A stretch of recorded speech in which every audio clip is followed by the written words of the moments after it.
Hi అండి. ఎలా ఉన్నారు అందరూ? బాగున్నారా? Welcome back to taste and tradition. ఈరోజైతే నేను చాలా సింపుల్ స్వీట్ అనేది చూపించబోతున్నాను. ఇంట్లో బ్రెడ్ ఉంటే కనుక కేవలం 10 నిమిషాల్లోనే రెడీ చేసేసుకోవచ్చు. క్రిస్పీగా, జ్యూసీగా చాలా బాగుంటుంది. మరి ఆలస్యం లేకుండా దీని తయారీ విధానం ఏంటో చూసేద్దాం రండి. ఆన్ చేసుకొని స్టవ్ మీద ప్యాన్ పెట్టుకొని అందులో అరకప్పు పంచదార, ఒక 2 టేబుల్ స్పూన్ల వరకు నీళ్ళను వేసుకొని మీడియం ఫ్లేమ్ మీదే పంచదారని కరగనివ్వండి. ఈలోపు మిగిలిన ప్రాసెస్ అనేది చూద్దాము. ఇక్కడైతే నేను ఒక 6 బ్రెడ్ స్లైసెస్ని తీసుకున్నాను. అది కూడా మిల్క్ బ్రెడ్ తీసుకున్నాను. మీరు ఎటువంటి బ్రెడ్ వాడినా పర్వాలేదు, బ్రౌన్ బ్రెడ్ కూడా యూస్ చేసుకోవచ్చు. అయితే ఇక్కడ నేను చూపిస్తున్న విధంగా బ్రెడ్లని ట్రయాంగిల్ షేప్లో కట్ చేసుకోవాలి. ఈ విధంగా కట్ చేసుకున్న వీటిని ఒక ప్లేట్లోకి తీసుకొని పక్కన పెట్టుకోండి. ఇక్కడైతే పంచదార అనేది పూర్తిగా కరిగిపోయి పాకం రావడం మొదలైంది కదా. మనకి పాకం అనేది లేత తీగ పాకం రావాలి.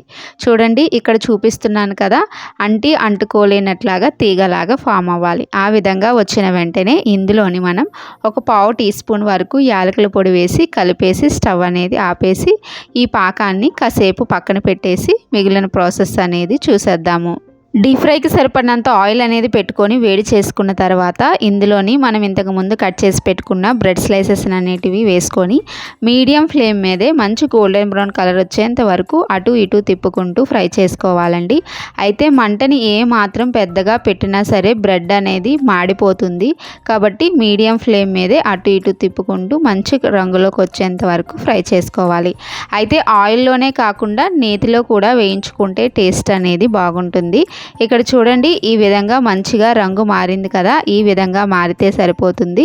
ఇప్పుడు వీటిని ఒక ప్లేట్లోకి తీసుకొని పక్కన పెట్టేసుకోవాలి. మిగిలిన బ్రెడ్లన్నిటినీ కూడా సేమ్ ఇదే ప్రాసెస్లో ఫ్రై చేసుకొని రెడీగా పెట్టుకోవాలి. ఇప్పుడు ఇక్కడ చూడండి మనం ఇంతకుముందు రెడీ చేసి పెట్టుకున్నాం కదా పంచదార పాకం, అందులో వీటిని వేసేసుకోవాలి.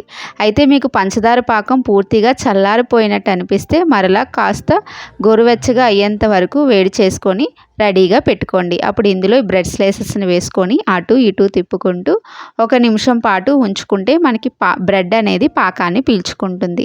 1 నిమిషం తర్వాత ఈ విధంగా ప్లేట్లోకి తీసేసుకుంటే మనకి బ్రెడ్తో చాలా టేస్టీగా స్వీట్ అనేది తయారైపోతుంది. చాలా సింపుల్ అండి, పిల్లలైనా సరే ఈజీగా ప్రిపేర్ చేసేస్తారు.